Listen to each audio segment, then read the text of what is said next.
The Infinity Cast. So pretty much what I wanted to do was start like a coronavirus, like a daily dose of, just an update for people out there that need trustworthy and accurate information. So we'll be doing like a coronavirus episode each day. When the lockdown starts, we'll start doing a lockdown day 1, day 2, day 3, and we'll just work our way through the lockdown, just providing updates to people that really need information that is watered down. So pretty much really basic information that they can understand.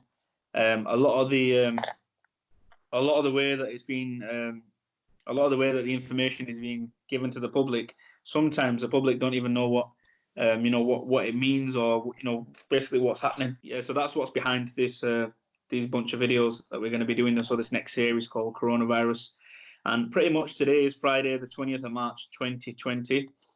Now, first off, I just want to pick up yourself. The coronavirus, what it is and how it's passed, for a lot of people out there that don't know what it is. Yeah. So coronavirus is part of a large family of viruses. It's a bunch of illnesses that humans and animals can get. Some of the ones that we know of are like SARS, severe acute respiratory syndrome, also the Middle East respiratory syndrome, MERS. But obviously the most recent, case that has been discovered is the coronavirus, aka COVID-19. So it can range from the common cold to much more severe things such as SARS and such as MERS. But it is known to cause respiratory issues. Right. So a bunch of like respiratory infections, just as you get from the common cold. Obviously, you have like shortness of breath. You're coughing a lot more. You're sneezing a lot more. But obviously, that's essentially what the coronavirus is. Right. But like in terms of on a deadly scale from 0 to 10, 10 being like the worst, the harshest, the deadliest. How far along the line do you think that coronavirus? Well, obviously it's killing people already. We know that it's killed more than 10,000 people now. It's killed worldwide. There's 3,000 cases. There's 3,000 confirmed cases in the UK, and worldwide there's 208,000 cases. So obviously it's a big threat out there. The problem is we can't actually see it. So it's as if we're going to war with an invisible threat. Do you know what I mean? Yeah. And it's passed through cough droplets, if I understand it right. Like the way it's passed and transmitted is just through like breathing and just walking into an area that could be infected or touching something that can be infected, right? Well, the respiratory droplets. So not only from coughs, from sneezing, like you said, just breathing on something. Obviously, heavy exhalation is gonna, transmit it further than it's gonna project it further than what you normally would if you were just breathing normally, or into a mask or something. If your face was covered. Obviously it can go onto surfaces if you've touched your face or you've been breathing on your hands. Obviously you touch other surfaces, and you're now transmitting it to those surfaces. So via touch, via airborne means as well.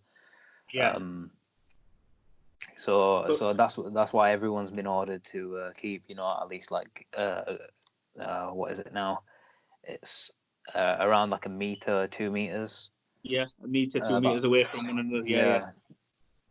I mean, in terms of like who's the most, obviously if the coronavirus does get to sort of everyone, who's the most vulnerable people out there? Am I right in saying it's the elderly people that are most vulnerable, and like the kids? Because kids, obviously from what I've seen, they've just gone and closed the school down. The school, can't even speak. They've just gone and shut the schools down now. But for the elderly people, do you think they're more vulnerable because they might have underlying health conditions already that might make it worse? Well, yeah, there's that. Then there's just as you get older, the body tends to slow down. Your immune system is going to be weaker. Likewise with children, especially like infants, very young children, their immune system hasn't really developed yet. Yeah. It's not at the stage that it would be if they were already an adult. So I'd say at both ends of that spectrum of age, I'd say they're the most vulnerable people. Just based on age alone. This isn't like living circumstances or like prior illnesses. When you look at say the standard of living, that can also affect the likelihood of being infected or succumbing to any other illnesses. Yeah. That would be associated with, such a low standard of living. For example, if someone's homeless, they're out on the streets, the cold itself is going to be enough to, wear down their immune system on a night. Yeah. But Exactly. also if the streets aren't clean, then, Yeah. there's the potential for other diseases from the lack of hygiene that surrounds them to then also be contracted. Right. And in terms of protections and measures, then, so like, how do people stay protected from contracting the coronavirus then? So what's the best way for them to? Because I've had a look online and it's basically told us like, wash your hands continuously, use these face masks, stay, like you said, stay a few meters apart from people, and pretty much, just keep your hygiene. When you're out and about and you come back from outside, get out of those clothes, wash those clothes, have a shower, just basic hygiene stuff. I mean, what else can people do to stay protected? Like you said, obviously those things. Avoid touching the eyes, nose, and mouth, just anywhere on your face. Don't touch too many surfaces, because as I said earlier, once your hands are contaminated, transferring the virus from one place to another is, extremely easy. Use the crook of your elbow when you cough or you sneeze. Avoid using your hands in those situations. If you have no choice but to use your hands, obviously, make sure you wash them straight up. Don't touch anything. If you've got like a handkerchief or a tissue available to use that, but then throw it away. Do not keep using it. Also, to stay at home if you feel that you've got any of the symptoms as well, just to prevent any other external factors from affecting the whatever symptoms you already have, i.e. making them worse. But also to limit any chance of you infecting anybody else with whatever it is that you might have. Right. I mean, to be honest with you, do you think the UK is, well, obviously they're saying it's going to go into lockdown phase, but how close do you think the lockdown phase is now? Like, do you think it's hours away? Do you think it's days away? I know they're saying it to take in effect tonight, obviously on Friday. Right. But I'd say that it is days away, because it's sort of like it's a closure of the businesses and the establishments that would involve social interaction. Yeah. But it's not necessarily keeping people in their homes. Right. So do you think it's? Yeah, go on. No, go on. I was just going to say that it's not stopping a person from going out. Say if they need to go to work, like if they're one of the key workers in an organization, and they're essential personnel. But when it comes to just social gatherings itself, or where you're going to mingle with quite a few people or be within close proximity to others, those kind of opportunities are now very limited. Well, if you know what I mean by opportunities, I'm not saying it's like it just means that there's less chance of it spreading as much as what it had been in the past prior to this decision being made. I would class lockdown as something where everybody is to stay in their homes, to be isolated from everybody outside for as I wouldn't I'd say maybe as long as it takes, but obviously as they've said, up to 12 weeks. But also in the announcement made today, it could take up to 12 months. Now, I don't think that everybody's going to be trapped inside their houses for an entire year, but I think that the main closures that they've announced, like the gyms and the pubs, the nightclubs, the restaurants, all of these places are going to remain shut. But one of the things that was mentioned today was that the restaurants could still serve customers, but via takeaways. Right. So they can do deliveries to the person's house, but obviously they're not going to come to the restaurant where there's going to be a bunch of people there. So just eating delivery will be picking up a lot of customers that way. Then don't you think, like these online services that can deliver to your door? Absolutely, I'd say a lot of the online services are going to be probably the key to a lot of this. Saying like even with the main supermarket and other online retailers, because they have the online market available and the online delivery system in place, people will still be able to get the groceries. So it doesn't necessarily mean that we can't go to a place where there's going to be people in close proximity, such as a normal supermarket. You can still have the things delivered to your house as long as they're in stock. So it still allows most things to continue to function. Most businesses will still be able to function, I think. I think so as well. I agree with you there. I mean, just in terms of how bad you think it's going to get. I mean, I know they're saying that they're working on a vaccine within the next 12 to 8. But how bad do you think it's actually going to get? I mean, do you think it's going to get to a stage where it's literally, millions of people obviously contract it, and it gets to a case of where the death toll rises into the millions, or do you think it's going to be dealt with before that? Honestly, I do think it's going to go into the millions of deaths. Yeah. Right. Because even if people are to self-isolate, they've still got the symptoms. So you could look at it from a perspective of, until that vaccine is available, there isn't actually a cure for the disease. Yeah. So as far as I'm aware, I'll just take a look at the figures now. So there's 209,839 confirmed cases. This is on the World Health Organization website. This is worldwide. That literally just gone up. Yeah, that must have literally just gone up. At the beginning of this video, it was 208. So imagine that now. From yesterday, the cases went up 2,000 just in the UK. Yeah. No, sorry. Since yesterday, the deaths worldwide went up by 2,000. So from 8,900, it's gone to 10,000, and that's over the case of one day. So it's moving quite rapidly then in that sense, isn't it? Yeah, absolutely. I mean, like I was saying, if there's no cure, then potentially those 209,000 people could die from it. So whoever gets infected in the space of time that it takes to release a vaccine could potentially end up turning into the number of deaths that occur as a result of the virus. Absolutely. I mean, it's obviously getting to the stage now where, I mean, I've had a look at some reports from Italy, some of the main hospitals in Milan, and basically what's happened, the Italian doctors, they've pretty much cleaned all of they've cleaned 90% of the hospital from the other departments. They've made them quarantine based just for the people that are suffering from coronavirus, due to obviously the vast number of people over there that are suffering with it. Some Italian doctors are having to pick between people that they think will live and people that they think won't live. That people are going to die basically, from contracting the virus. And I've just seen a video just shortly in Iran as well. So the Iranian doctors, they're having to pick the exact same way the Italian doctors are, pick which patients are going to survive and which patients they can't care for anymore. So it's almost as if the person is just awaiting death. I mean, one of the doctors described it as the gateway to heaven, basically. People are coming here, they're dying, and, that's it.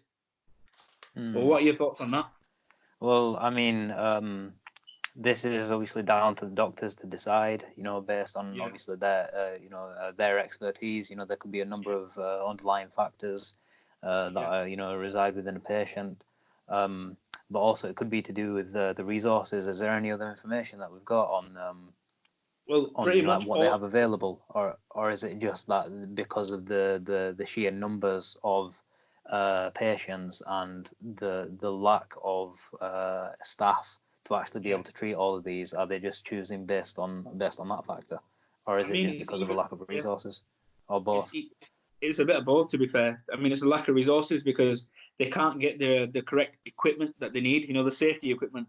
They can't get that. They can't get hold of the the masks, not just the surgical ones. The like the N95s that they need, the filterable. They need to get those. They can't get a hold of those. So there's a massive shortage in terms of staff. Some of the doctors, get this. Some of the doctors in Iran have basically had a drip because they've got the coronavirus. They've had a drip hooked up to them, yet they're still helping people, and some of them have died through it. What I will do is I'll leave a link or something that people can go and have a look at. But pretty much, even the doctors are dying from it as well. So like if they, with all their expertise, can't get away from the virus, it doesn't really make a massive chance for anybody else. Do you know what I mean? You just have to take very preventative measures in securing your health. I mean, hand sanitizers and face masks. What do you think, like, in your opinion, the effectivity of both of them, sanitizers and face masks? What do you think? Do you think they actually do the job or no? I'd say probably not. I think they aid in general hygiene. I'd say they're good in terms of the aid against disease and bacteria, but as a specific protection against the coronavirus, I'd say no. The reason why is because when you look at, say, soap, a lot of the people have been buying antibacterial soap, but the coronavirus is, as it says in the name, a virus. It's a different type of infection that can take place. There's a bacterial infection, there's a viral infection, there's a fungal infection that you can get. So you're not. It's like using the incorrect medicine. Or using a medicine that can be applied to one thing isn't going to be it's not going to be effective in treating something else that it's not meant for. Absolutely. But by all means, but by all means, use the antibacterial soap. Use the alcohol-based hand sanitizers. Keep at least like a meter away from anybody. Maintain the standards of hygiene and precaution, so that it limits the chances that you have of contracting any disease or contracting any type of infection. Yeah, I mean, do you think that these measures that are being introduced now, I mean, it's nothing new.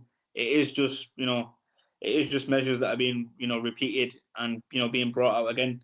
Obviously, hygiene, that's a really important measure that people need to take into consideration. But do you think that the measures that are given to us now, if we apply them throughout the next coming months or even years, that it's going to be very hard for something like this to come back and affect us as bad as it has affected us this time?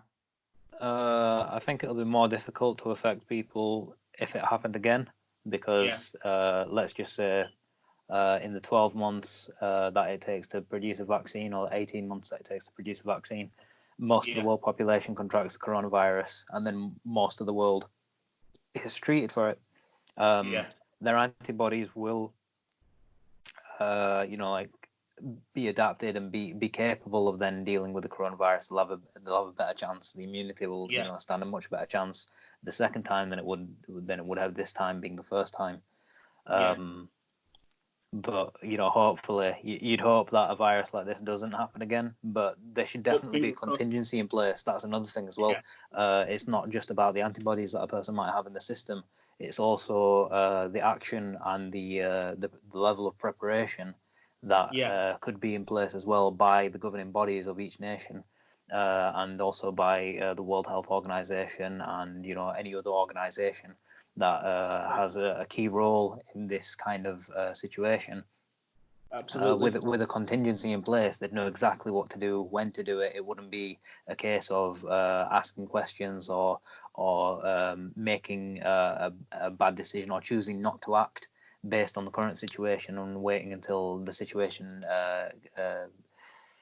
intensifies in severity. And then acting, we can use this as like the not necessarily a practice, but the sort of like the blueprint. Like, if this happened again, this is what we'd do. Yeah, that makes sense. I mean, it just goes to show that preparing for future occurrences, obviously, if we prepare now for this time and for any like anything that comes in the future, that obviously won't affect us as bad, just like what you've said. I mean, in terms of sort of food and health then, and the effects on vulnerable people, obviously, as you probably know, that a lot of the supermarkets in the UK have now had to put regulations on as to what people can buy. So like they've limited products that people can buy. So for example, bread, milk, toilet paper, just sort of essential items that people need, they've been limited to maybe one or two of each item. Now, obviously, we know that people have wanted to stockpile tons of food and, obviously other essential stuff. But the effect on vulnerable people, let's start with that then, because obviously it means for elderly that they can't get a hold of things that they need. They can't get a hold of any essentials. I mean, supermarkets have now sort of put in place like an elderly friendly hour. So 8 a.m. to 9 a.m. On the start of every single day, the elderly can get in, and it's only elderly that can shop for that 1 hour. Right. So does that help them sort of not get ahead, but does that help them gain some footing in getting the essential items that they need? Definitely, yeah. It's good that they've considered, like vulnerable people and such as the elderly in this Yeah, situation, and allowing that, obviously, with it being like 8 until 9 in the morning. yeah, That's pretty much when a lot of these places open. yeah, So whilst whilst the shelves are full, the elderly can, they have ample access to the things that, they might require, yeah, whilst they're still in stock, rather than coming later on, say like 3 or 4 in the afternoon, when most yeah, of the shelves might be empty, yeah, because obviously all of the other customers have come in and they've got, what they needed, and now the supermarket might be waiting for a delivery for the next day. yeah. Exactly. I mean, I don't know if you've been into the supermarkets in the last few days, but the Yeah. scene in the supermarkets is absolutely dire. There's no Mm. milk left. The bread, like the aisles that the bread is normally put on, all the shelves have been taken out because there's literally nothing to put on them. Mm. A lot of the aisles have gone on reduced, so a lot of the products that were, that have not been selling so well or have been selling well have just been all put on reduced. And pretty much most of the supermarkets look like they're being ram raided. Do you know what I mean? Yeah. There's literally nothing essential left. In terms of looking at everyone's sort of shopping allowance, then, because everybody's been limited to one or two of the same product, Yeah. do you think people are still going to try and get away with getting more, or do you think people are going to understand and be more aware of, what their actual needs are, and giving other people a chance to get stuff as well? No, absolutely. They'll. I think people still try to take advantage of what they can. Yeah, It's down to an individual, basis. Some people will say, okay, you know what, if I'm only allowed one item, I'm gonna yeah, or two of this item, then I need to make sure that I get the right thing. I need to be yeah, sparing with exactly. it. So some people are gonna understand and appreciate, the limited supply that is available to them. Other Yeah, people will see it as just a minor obstacle that they'll try to work around, and then perhaps go in at another time and then repeat buy the same products they'd bought previously, yeah, in order to maintain their in order to maintain their like overstocked supply, yeah, without consideration for those who might actually need it, which is why these regulations and these limitations have been put in place to protect people that may also require it. Because yeah. if everyone panic buys, how is anybody else supposed to get the essentials that they also require? Exactly. I mean, in terms of looking at what the essential items are that need to be on people's lists, Yeah. in your opinion, what are the essential items that need to be on everybody's list? Essential items, obviously, it needs to be food that can be used for a very long time, Yeah, stored away, so such as like cans of beans or fruit, yeah, or something of that nature that you can just store in a cupboard, leave it for months, and you can still eat it. yeah, Also, things that you can use when they're pickled, because obviously the cans are filled with preservatives as well. yeah, That's how they last so long. But also with pickled items, you don't necessarily need an added preservative. Obviously, you can put a lot of things into vinegar and you can leave them for months, yeah, and then they're still usable at the end of yeah, at the end of all that as well. I definitely go for something natural, something sustainable. Um, that's on the basis of food. Perhaps if you're able to even plant some of your own yeah. vegetables, Organic. it Yeah, doesn't yeah, have to be anything you know extraordinary. Even if you were to plant potatoes, we have a good climate in England, in yeah, Britain, for growing the sorts of vegetables that grow beneath the soil, such as yeah, potatoes, carrots, turnips, things of yeah, that nature. So definitely Absolutely. plant those, and then obviously you can harvest them yourself at the end of it. And if you're Yeah. able to sort of build up a stock of those by routinely, perhaps every week or every month, just to start off, plant another one so that each time the harvest cycle comes around, you've got something that you can use in case in the future there's a shortage of any kind of supply. Yeah. Exactly. I mean, I think definitely forward planning for the future is going to be the way to go. I Hmm. myself have started putting potatoes out and stuff, like putting potato seeds out, stuff like Yeah. that, just to sort of make sure that we have something, that's constantly growing, something Hmm. organic that is grown with our own hands, so that we Yeah. know the value of it as well. Do you know what I mean? Um, in terms of sort of the jobs, then obviously looking at work for people. I mean, I've had a look online and it says that the UK government is to pay wages for workers that are facing job losses. So people that Hmm. are being made redundant, such as like some of the mobile networks, some of the technology sector as well. So what we're looking at is the government saying that they'll pay out the wages for those that have lost their jobs, Hmm. and I think it's almost like an 80% of the wage. So for example, if someone's working a 20-hour contract, 20-hour week, for example, 80% of that wage that they earn that week will be paid. And I'm not sure whether it's over a weekly or a monthly basis, but I'm guessing it'll probably be over a monthly Yeah. period. I reckon so as well. I think it's a good initiative from the government, especially because looking at it in the more straightforward way, not every Yeah, sector that people work in is classed as like the essential sector. exactly. Obviously with it being a virus at the moment, a worldwide pandemic, the essential Yeah, sectors are going to be the health industry, the health sector. yeah, So the staff need to be there when it comes to energy suppliers, gas and yeah, electric, water, yeah, sorts of resources. Again, they'll be essential. With the rest of the emergency services, being the fire brigade and the police, again yeah, essential. Obviously, like you said, with the some of the phone companies and stuff, it's more of a luxury. It's a privilege that yeah, we have. In exactly. Yeah, yeah, in the developed countries of the world. yeah, So, in that instance, it is good for the government to step in and say, look, obviously, because of the nature of the risk that's posed upon everyone, whilst in the workplace and in public-facing roles, yeah, um,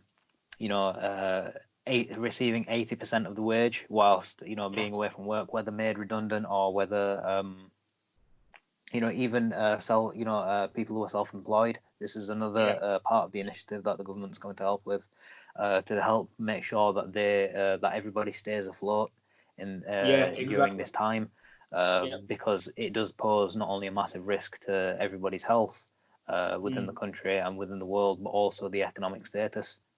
yeah, If the economy fails, then the country, even if the country recovers from the illness, i.e. the people recovering, the country itself economically will go downhill exactly. unless measures are taken in order to sustain that as well, so that um, when everything has been addressed and fixed, then Yeah, business can continue as usual. It's very important to ensure that that can happen.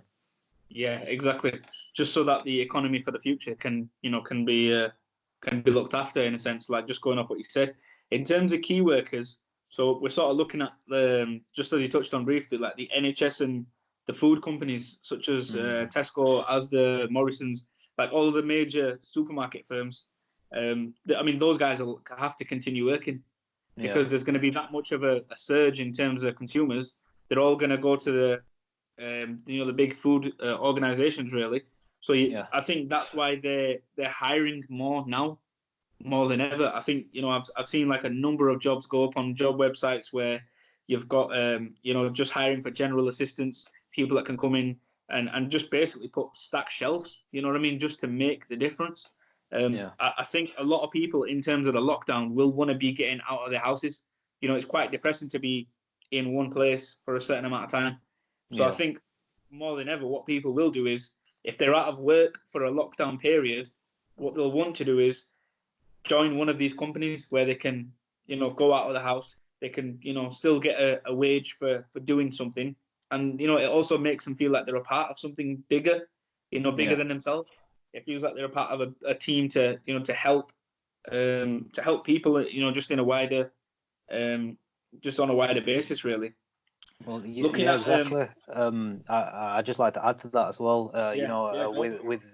Historically looking at the examples of both world wars, when all the people that used to work were off, fighting the war, the women were recruited into the sectors that the men were previously in to keep things running. And in that kind of situation, when you're acting for the greater good of the nation and of course the world, there are no small roles because of the key elements were being tended to. So as you said, with the supermarkets ensuring that the food supplies are there for people, and then likewise with the government pulling retirees out of retirement to help with the NHS because they had obviously their previous career was within the health sector, and likewise with the medical students being fast tracked into work to work on to actually work full time to help ease the burden of the current medical staff that are on task. In this instance, there is no job too small. Even if it's, for someone to just get a list of, off their neighbours to say, look, what are the things that you need from the supermarket if you're unable to go? What if your neighbour has coronavirus and they've been told that they've got to self-isolate? There's nothing to stop you from just delivering the things to their door. You don't have to bring them in for them, but you could go out and get the things that they need because they're stuck at home and bring it to them. Yeah, absolutely. I mean, I think what we need to see now is, just on a personal level, I was at the supermarket the other day myself. A woman was in front, she was literally two people in front, and she was trying to buy a loaf of bread for herself and for a neighbour that was elderly. Well, this is what she said.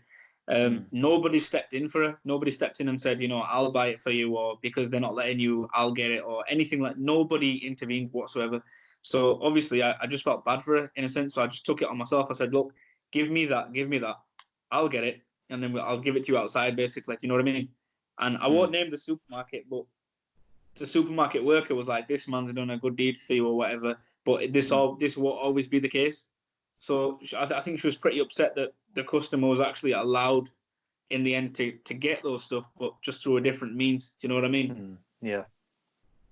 Again, it comes down to like having a selfless nature rather than a selfish nature in regards to the bulk buying, because if you're just buying for yourself or just your own people within your household, you're not really taking into consideration the other people that could really need it, like this lady that you said was said her reason was for her neighbor.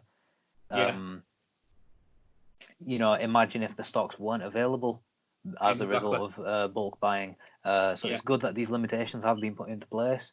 But one of the things that I've actually been thinking about recently is you're probably familiar with the story of Joseph. Yeah. Yeah. So when he's in Egypt and he interprets the dream of the 7 years of being able to produce food and everything, and then the 7 years of the famine and drought, and how everything was everything was rationed to make it last throughout the entire period. But then also the neighboring nations, were experiencing this drought, but they didn't have the supplies, so they had to come from far off to this place where they still had supplies. But each person was only allowed a share for themselves, not even for the members of family who were still abroad. It was a case of, if everyone's only going to get, what's enough for that person. Yeah. And so if there's anybody else, they need to come. If a similar sort of method was adopted with the current situation now, perhaps it would be very beneficial, because it wouldn't allow people to buy something now and then come back at another time with the same list and just rebuy the things that they'd already purchased. Exactly. Because if there was a way to keep track, i.e. maybe stamping on the hand or something like that, so you can see this person's already been in and bought something, then again, food supplies will be, and all household supplies, any supplies that are available would be able to be rationed, and hopefully the people that need them would be able to access them as well. I mean, what do you think about army intervention? With the whole martial law system where people are rationed food and stuff like that. Yeah. Like literally you just said it. I mean, not to make you repeat yourself, but literally you just said that if the same process was adopted again, it'd be beneficial for not only for the markets but for the people as well, so that they're all able to get an equal share. But do you reckon that army intervention is needed at this stage, or is it necessary at this stage? I think it's necessary at this stage, and the reason why I'd say that is because it's better to have it and not need it than to need it and not have it. If a military presence is something that everybody can see, they're less likely to be inclined towards leaning towards more chaos. If people are bulk buying, then people are going to start fighting over the last item. With a military presence, that isn't going to happen. If they can implement the rationing system similar to that of the Second World War. As we've got that to learn from, we've been in a situation where there have been shortages in a lot of supplies. So you can take elements from each of these things. History is the best teacher. Yeah, exactly. And we can use the key elements that are applicable to our current situation today and implement them to ensure that what we do in the present day is and what we do in the future is the best possible path we can walk down. I think it's definitely important. I personally, I mean, I've been saying this for weeks now that I'd love it if there was a military presence. In fact, I've been saying it for years that if there was martial law, crime rates would drop. Yeah, I mean that's sort of what I wanted to go into. You're saying that crime rates will obviously decrease quite rapidly. We're looking at a situation where I saw a video online. Someone literally bought toilet roll, walked outside, and someone snatched it off him. Like, we're getting to that stage where people are almost committing criminal acts over the most small and horrendous sort of items. Do you know what I mean? Robbing toothpaste off people, robbing toilet roll. I mean, when does it get to a stage when enough is enough? Well, recently as well, a food bank was raided. Exactly. Yeah, and it's like, look at who the food bank is for. This is for the people who are, very practically the most vulnerable people, the people who are, the most needy. The homeless people, basically. It's like you're stealing from the poorest people, the most vulnerable people in the country, just for your own selfish needs. You don't know how when the last time that person who's homeless or or in whatever similar situation they might be in, you don't know when the last time that person ate. Exactly. But with the people that have stolen from the food banks, the last time they probably ate was the night before, or maybe 2 nights before. Exactly. I mean, there was a story on a gentleman that was, I think, well into his 70s, and it recently got published. I forget who it was published by, but pretty much what happened was he was waiting on government intervention. So he was waiting on his universal credit, and what had happened is he pretty much was in his flat and he starved to death. He died from starvation, and it wasn't as if it was foreign or anything like that. The old chap lived in a tower block, basically. I'm sure it was a tower block, somewhere down south, so like the London area. But I'll have to find the link or something, and I'll have to send you it. And for anybody else that wants to see this link, I'll find it, and I'll publish it as soon as I can to one of the videos in the bio. But literally, the old fella, he died simply from starvation. Do you know what I mean? There's no excuse that people should be going without food. Do you know what I mean? I think if anybody should get it first, I think they should have like a class system now, not as in society, but I think they should class people as in their vulnerability. So the oldest people, the pregnant women, like the people that really need that help. Yeah. I mean, looking at homeless people, right? we see so many of these online businesses like Airbnb, or places where hotels are rented out, or whatever. These places are given to people to go for like for getaways, city breaks, and stuff like that. Do you think that homeless Yeah. people should be helped by these business owners? Like anybody that's got an Airbnb, even if they didn't want to do it for free, the government should step in and say, okay, cool, we'll pay the rent for this person to move in, and to have somewhere to stay during this time. I Yeah, mean, not only absolutely. not only for protection, but for like for just quarantine. Not if they've got it, but just to protect themselves from the elements. Yeah. Absolutely, I do believe that they should, anyone who has, any hotels or Airbnbs and things of that like, Yeah, should, if they've got spare beds, they should let, people who are homeless, use them as a shelter. yeah, In addition, they should also repurpose abandoned buildings, yeah, such as the such as the mills. Obviously, Britain had a very big, background in, obviously, during the Industrial Revolution. With cities like Sheffield being the steel industry, yeah, Yorkshire being textiles, and also yeah, like a quarry for Yorkshire yeah, stone.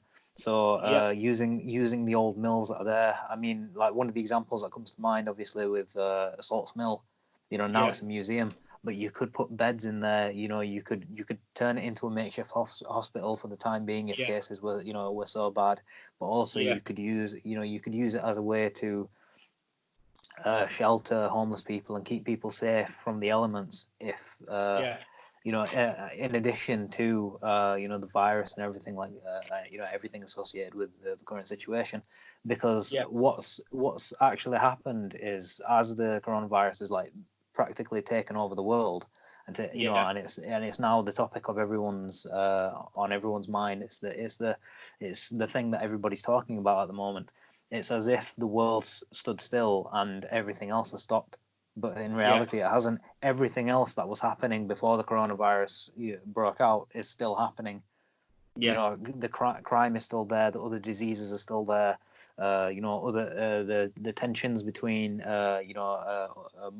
countries worldwide are still yeah, there. The whole situation is as it was, only with the addition of the coronavirus in the mm, mix as well. yeah, And obviously it has taken over. To a degree, it has become the top priority. But it's not to say yeah, that none of the other things have been put on hold. yeah. So there I are mean, so there are risks of there are no, risks of many other things going wrong as well. yeah, If tensions boil too high, there could potentially be another world war yeah. with the I mean, we coronavirus could be still on the in verge play of as well. exactly. We could be on the verge of riots. Do you know what I mean? Mm. There's no saying to what can come from this.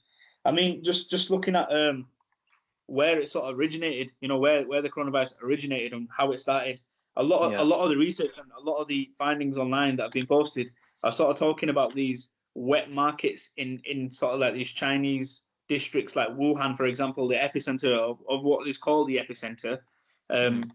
they're pretty much saying from these wet markets where animals that come with so many viruses and diseases are basically stockpiled on top of one another. So like you'll Mm. have ferrets in one sort of caged container, then you'll have chickens underneath them. Just all these different animals from all different parts of the world that are arriving in these markets to be sold onto consumers. The hygiene between the animals is not up to standard. So, for example, you've got foxes that come in. I mean, pretty much in those markets, you can find anything. You Mm. can find whales, snakes, snails, foxes, rabbits, pretty much any type of animal that you know.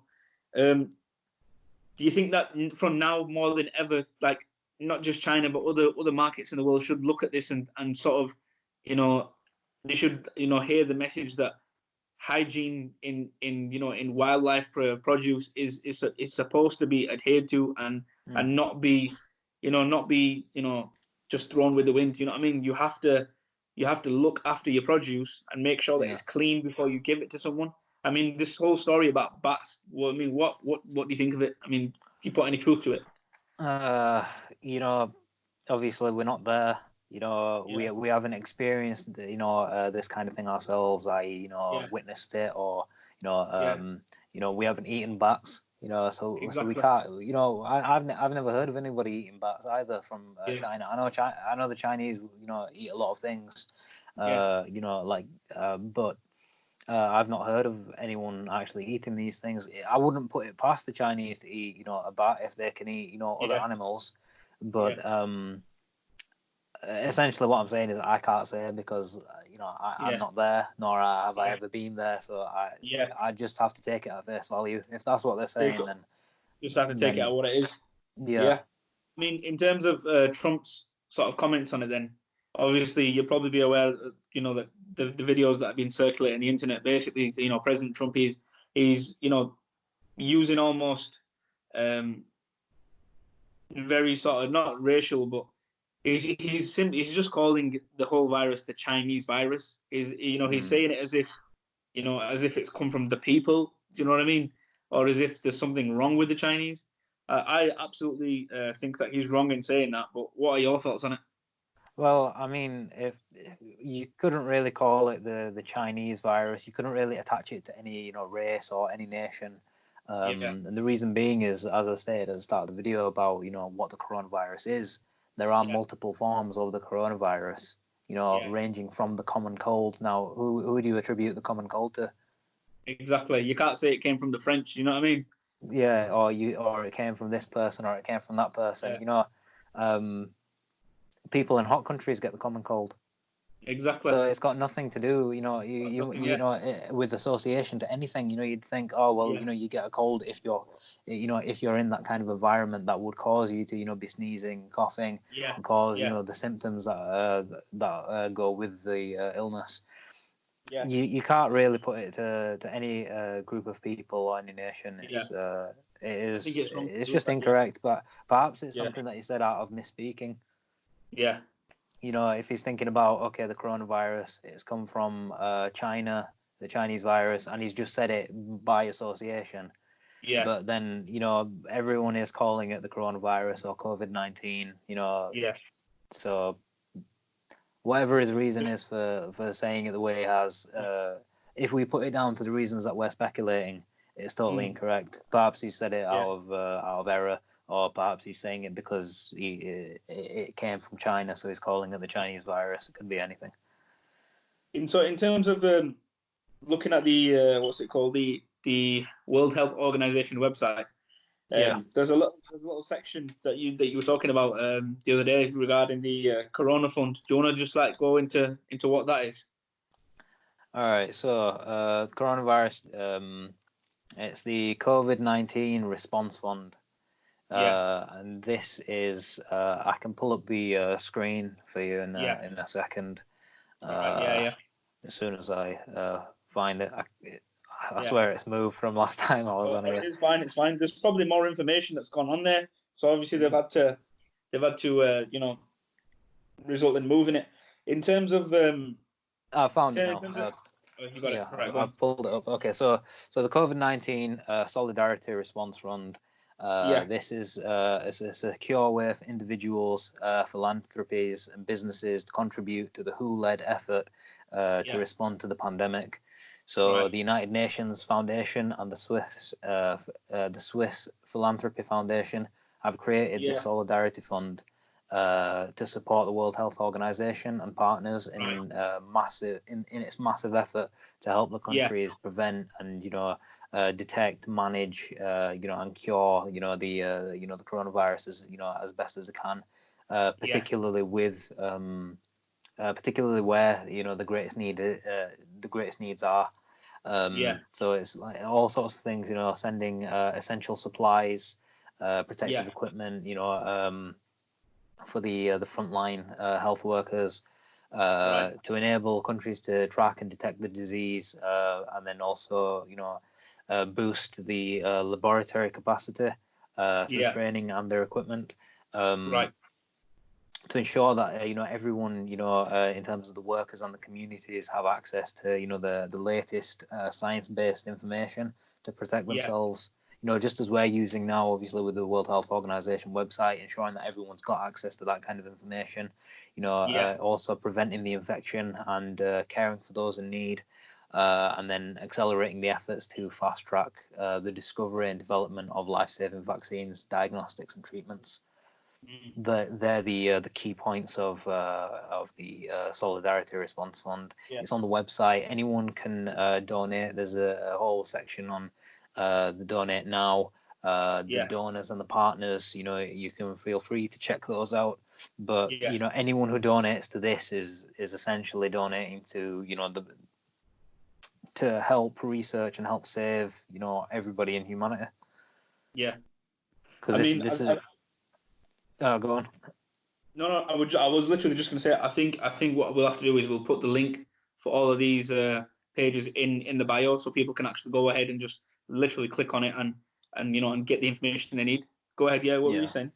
I was just going to say that obviously, one of the things that is said is that obviously water is the best form of charity.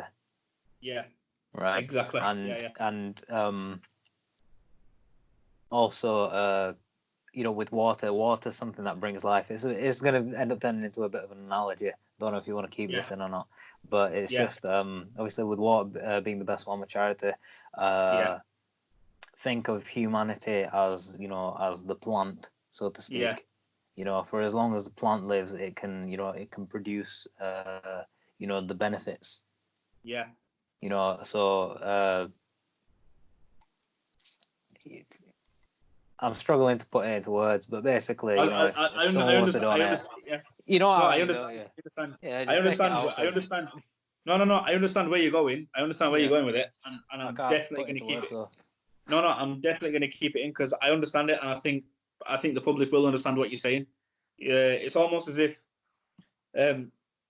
basically just donating as little as you can, as little as you can, no matter what it is. But obviously, just making a conscious effort, even if money is not available. Even if people haven't got the money to donate, you can literally fill up a container of water, take it down to your closest food bank, and donate that so it can be bottled or used for another purpose. Do you know what I mean? I think even that can help. You don't necessarily have to be able to give something in monetary value. You don't have to give money. You can give even a bottle of water. Do you know what I mean? The smallest amount will help. And like you said, it's for the goodness and greatness of humanity. It's not for anyone's personal gain. Just sort of looking at what it means for the future. I mean, looking at how our responsive networks have managed it. Looking at the police, the ambulance, all about, like, for example, the fire service, how these guys in their professions, because they've been in that service for a long time, do you think that they'd be able to cross over? They'd be able to transfer their skills from being a fireman or from being a policeman. They could transfer them same skills that they've gained in that profession into something else that could help the public. Just like public responders, for example. They can switch over and gain a wage from helping people. Keeping an order, like in anything. Whether they're going to shop for food or whether they're just going out and about. Do you know what I mean? Yeah, absolutely. I mean, obviously, with the emergency services, there's the expertise that they've gained from, and the experience that they've gained from their roles in whatever career that they were part of, but also the transferable skills that they've learned from there, from the time working. They'd be able to apply some of the things, even if it's just to train members of the public. Look, this is what you can do in this kind of a situation. Just as firefighters come into schools, and they'll hold an assembly, giving advice, telling people, what to do in a situation, when there's a fire, just passing on that kind of information that they know, it can be enough to save a person's life. Exactly, and the reason why I'm coming where I came to that point was because a lot of these people in these positions or in these roles don't always have the time to, or maybe might not be, I can't even find the words, they might not be able to go and donate stuff, but what they can do is they can share information that they're very accustomed to. Do you know what I mean? They can share knowledge that they have on certain situations to help prep the public, like you said. Just going on to, quickly picking up on businesses, how businesses are affected. The government said that £330 billion will be pledged to help businesses stay afloat throughout this pandemic. Now, like we said earlier, some businesses will be going redundant, some staff will be paid wages by the government, but this £330 billion, is this just to help multi-millionaire businesses, like multi-million pound businesses, or is it to help small businesses stay in function as well? Like, where is the differential here? Well, it'll be for every business, obviously, it's to keep every business afloat, because every business within the country, within the UK, is going to contribute to the economy, whether it's a small contribution or whether it's a large contribution. Every business is, playing a role. And likewise, going back to when I said about there's no small roles in terms of, the betterment of society, during, say, the wartime efforts, but also as an economic effort, there are no small roles either. Absolutely. So I'd say that the money that the government is going to give out to support businesses and to keep them afloat is definitely going to be for every business. I'm not sure how they differentiate it. Perhaps they would allocate more to businesses that do contribute a lot towards the economic growth. But then I think at the moment it's more a case of sustaining the businesses rather than making it so that the business can prosper or grow into a multinational corporation. It would just be to keep things running smoothly or as smoothly as possible. I mean, when you look at the smaller villages in let's say the north of England or in the more rural settings of England, not even just England, like the UK in general, when you're looking at the smaller convenience stores that are one in every village, or even little stores that people go to, but there's not a big number of people that flock to those markets, but a little number of small number of people do go there for their weekly shop or whatever else. I think those businesses in particular need to be taken care of, just for the fact that a lot of elderly people do live in rural settings. Do you know what I mean? And it's more accessible to them. If that business goes out of operation, where are they going to go? How are they going to feed themselves? What's the next food source available to them? Well, what I think the government would do in that situation is assess, just as the way they would for the people who are going through redundancy, or the time off work where they'll receive 80% of the wages. I'd be inclined to think that they'd adopt a similar approach in terms of the businesses, and they'd look at the estimated income. Yeah. And then allocate the amount of funds that they'd give based on that, so that everyone gets a fair amount, close to what they're due, if not what they would be due if business was to continue as usual. That way, it should help to ensure that these smaller businesses out in rural areas, where it may well be the only store that these people can buy certain supplies from, can still buy the supplies then. Absolutely. I think if it's based on average earnings, it might be beneficial to everyone in that sense, because it gives everybody a fair share, like you said.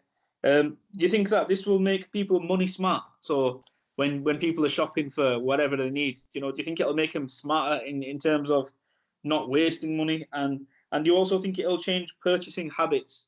Like customers will tend to go for what they actually need. Yeah.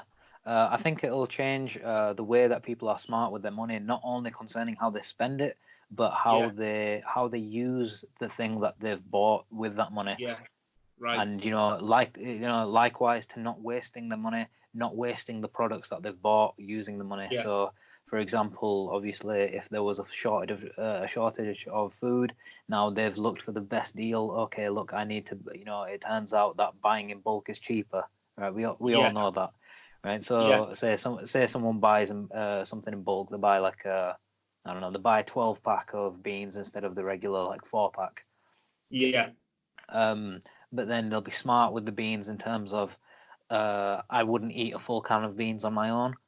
Yeah. So rather than let this can of beans go to waste, I might save half of the can, eat half now because I can comfortably Yeah. eat half of this meal, and then I've got 2 meals worth out of the can. Or perhaps Yeah. they divide it into thirds because they don't know the next time that they're going to get the beans. Exactly. So Yeah. it's making as much use out of the product as Yeah. is reasonable, Exactly. and as is beneficial as well. In regards to the second part of your question, can you just remind me again so I can answer that? Yeah. No. No. No. Yeah. Absolutely.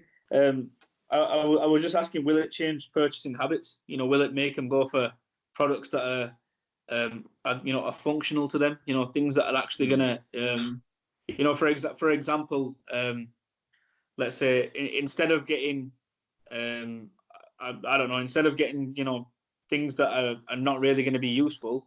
Let's put it this way, in terms of food, getting a larger bag of rice instead of getting, I don't know, an alternative that probably costs more, but it's better branding. So just in terms of like the branding aspect of it as well, which is what I'm trying to get across. So for example, if one thing is branded and it's £3, whereas another thing's non-branded, it's just a supermarket's own brand. For example, a Tesco's Essential online, it might be 22 pence, but the branded version is £1.10. Do you know what I mean? That these are just examples. So obviously it'll change the way they buy. So instead of buying, I don't know, the branded version, they might go for the Tesco version now. It's the same thing. It tastes the same. Yeah, they have little differences in it, but they are very small. But in that sense, you're able to save, I don't know, if it's 22 pence, times that by 2, 44 pence. You've saved almost, 70p on buying one. Do you know what I mean? Do you think people will save, shop smart in that sense? Sorry.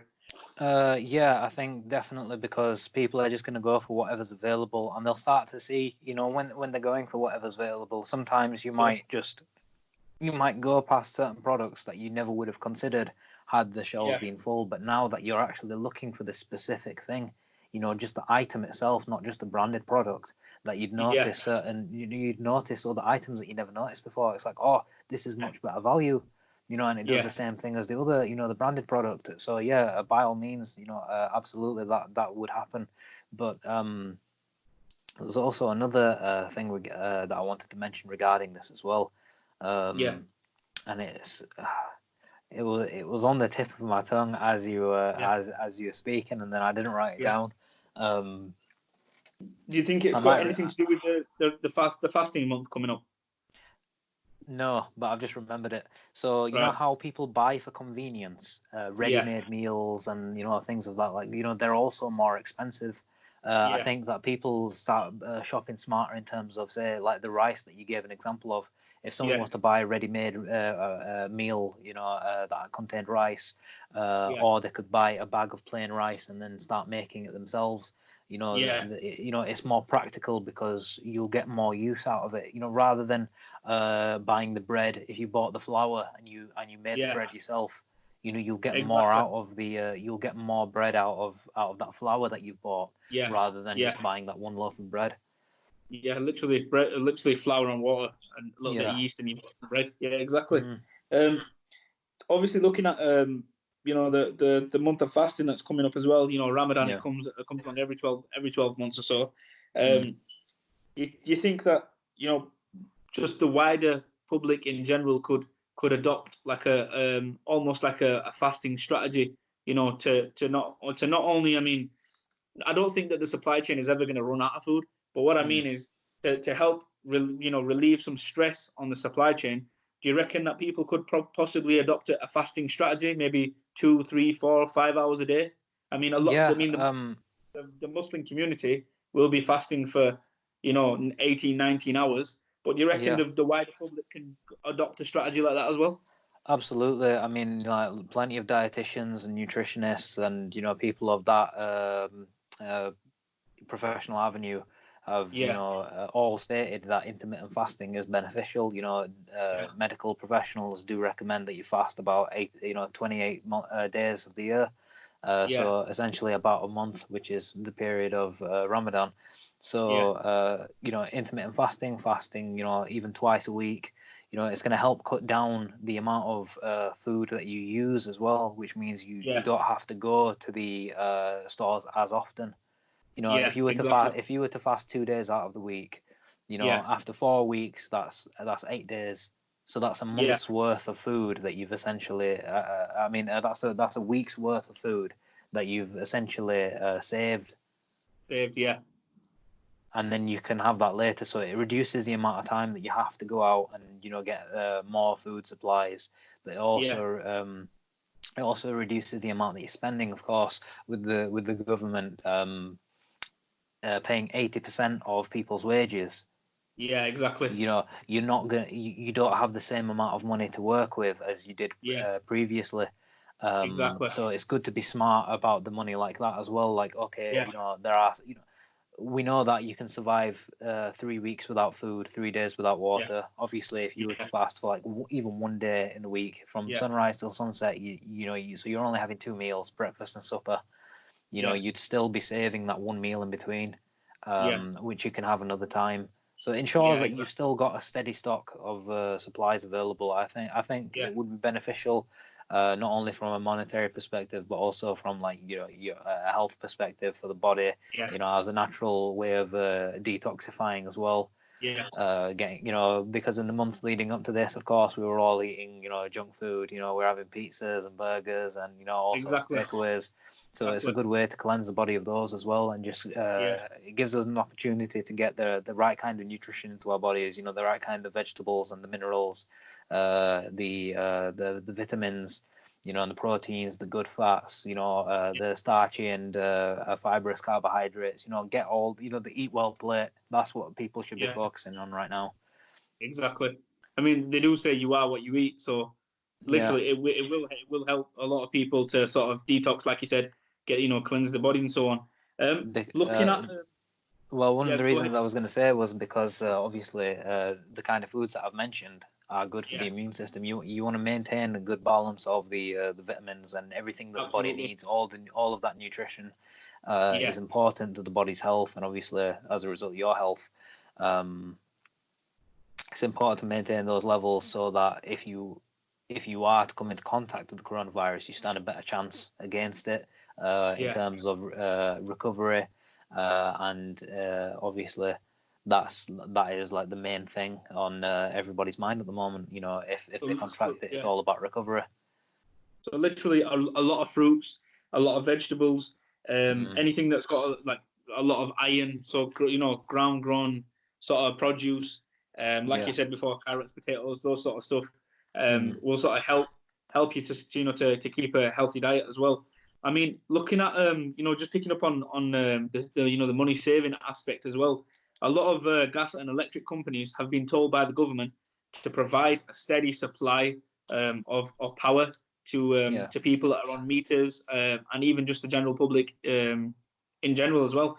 To keep providing service to these people, and Yeah. also mortgage lending, businesses, mortgage lending banks, to not be able to kick anybody out of the not be able to evict anybody from their homes during this Mm, time, because yeah. obviously people won't be earning what they used to earning, and it might have a knock on effect on their on The rest them of the keeping up with. payments. Yeah.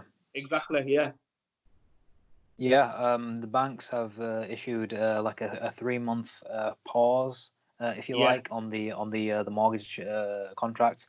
So yeah, it'll pause it for obviously the 12 weeks that people are going to be in lockdown in the UK, and yeah, then after 3 months it's going to resume. So these three yeah, months that haven't been paid, they're going to be added to the end of that.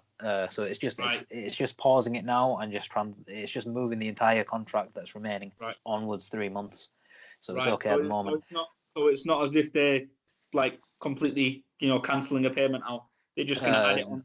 Yeah, yeah, yeah. So they'll just say, okay, you don't pay these 3 months now when the contract would have ended. So say if it was yeah, going to end in December, I don't know, for example, say 15 years from now. So you just bought a house and it's 25 yeah, year mortgage. You've been paying 10 years of it. So in 2035, it would be finished on December, yeah, right? yeah. So because they're pausing the 3 months now, it's going to end up going to, through January, February, and March of 2036, and Right. then it'll Okay. finish. So it's just your mortgage will be the same amount of time. It's just paused for right now. Right. So it'll Okay. still be 25 years in That makes, total. yeah, that makes more sense because I think a lot of the public are under the illusion that they're not having to pay for it.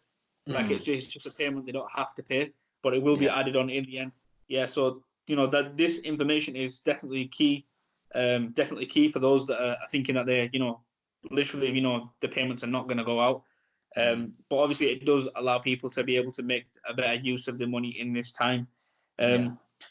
Pretty much. Other than that, I think we've pretty much hit hit the nail on the head there with that. I think more than ever, unity will probably get us through this uncertain time. I mean, looking out for the vulnerable and elderly, staying clean on a personal level, keeping your living space clean, and also just looking out for one another. I think that's going to be probably one of the biggest charities we can do in this time. Look out for one another to make sure that the people that can't get certain things in time, that we're there for them.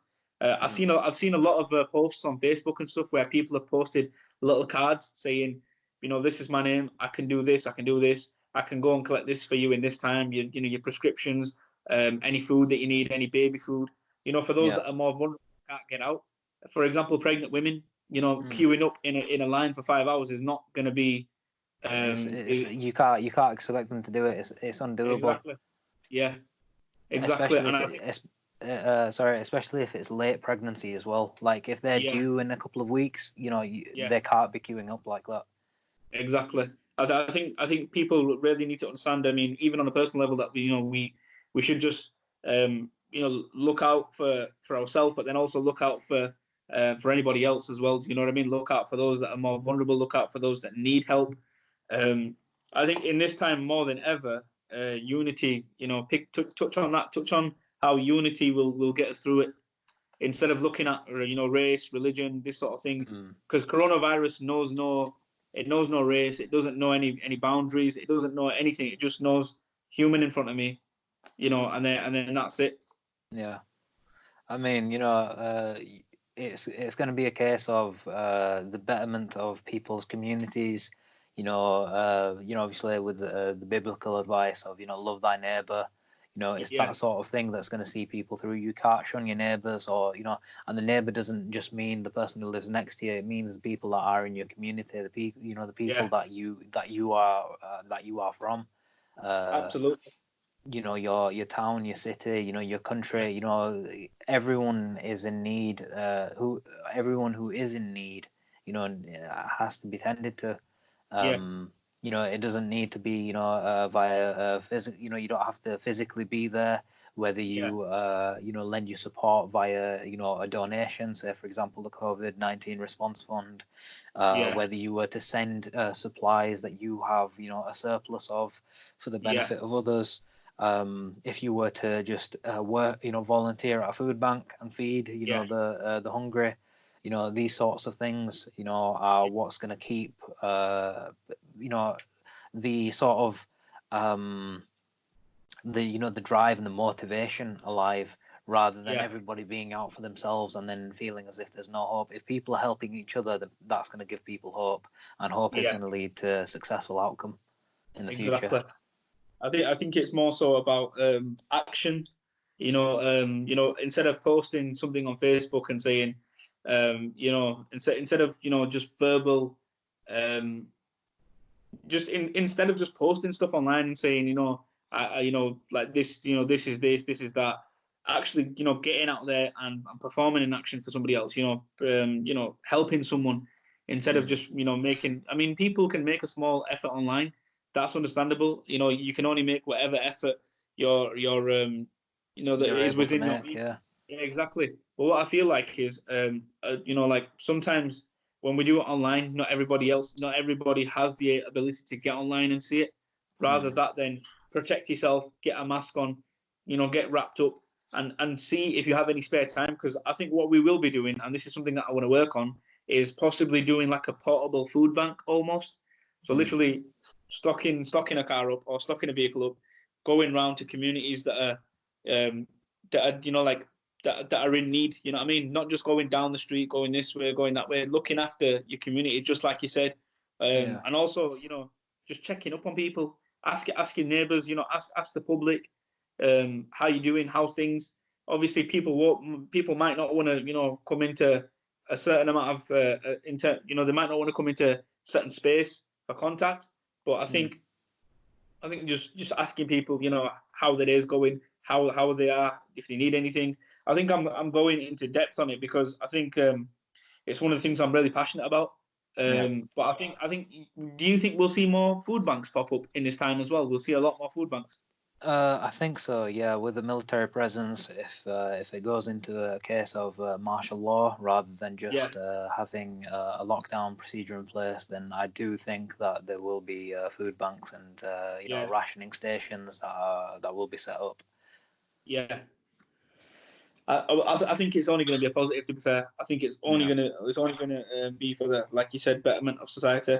If we all sort of dig in and see what we can do, because if you look at the pictures and posts from Italy, right, you'll see where none of the toilet paper is sold out, none of the bread, the pasta, none of the absolute essentials have been sold out, and it's just people that have gone, shopped and bought only what they need, not what their ego or their greed needs. Do you know what I mean?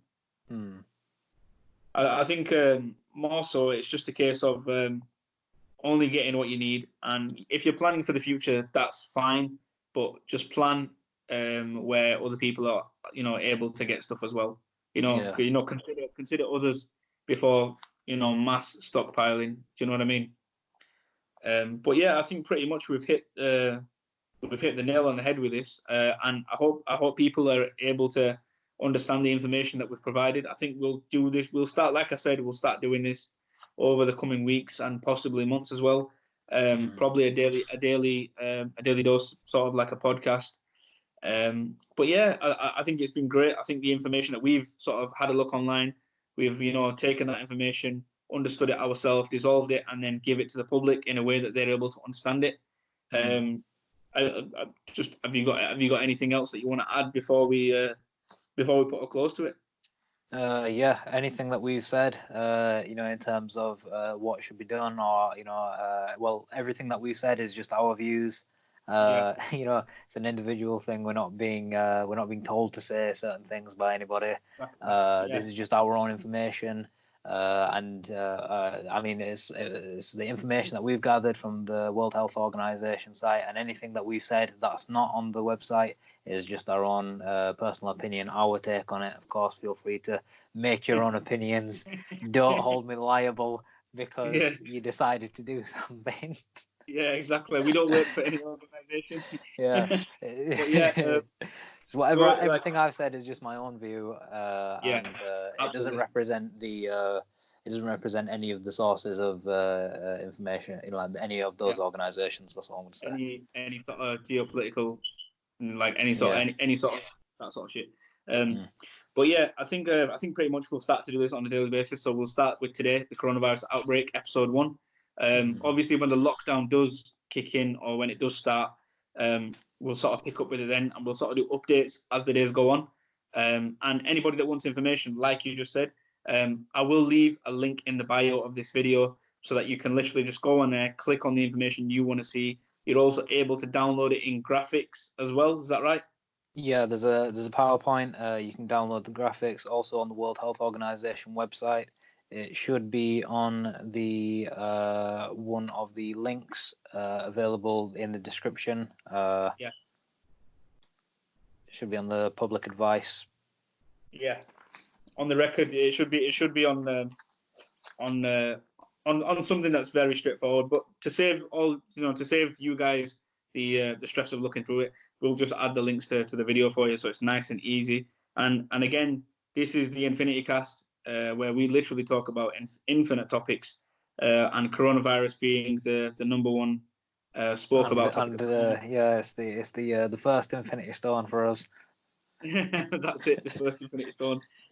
So yeah, Friday, 20th of March, 2020, and this is the Infinity Cast. So yeah, what we'll do is we'll put together some information on a daily basis, just again for anybody who's just wanting to know what is going on out in the world. But yeah, I think that's everything. I think that is everything from me. I've been through literally 2-3 pages, maybe 4 pages of information, just making notes and stuff. But yeah, that's everything. Anything else? Not really. No, I think Not really? I think that's it. I think Well, everyone should. Oh yeah, well everyone should stay safe, stay healthy. Yeah. Obviously, Yeah. protect yourself as best as you can, and obviously ensure that you've got enough supplies for yourself, and leave enough supplies for everybody else. Exactly, that's it. Stay away from bulk buying and panic buying as well. Anyways, Yeah, I think purchase your things responsibly.